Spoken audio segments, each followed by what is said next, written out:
Sakal Gunarnavasha Vande Guru Sri Charanarabindam.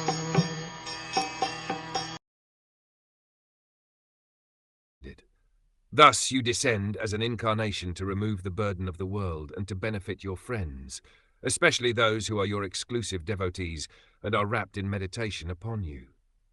It appears that the Lord is partial to his devotees. Everyone is related with the Lord.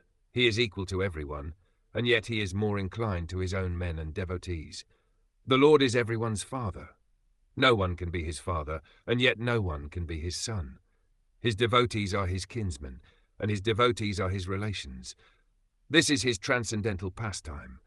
It has nothing to do with mundane ideas of relations, fatherhood, or anything like that. As mentioned above, the Lord is above the modes of material nature, and thus there is nothing mundane about his kinsmen and relations in devotional service.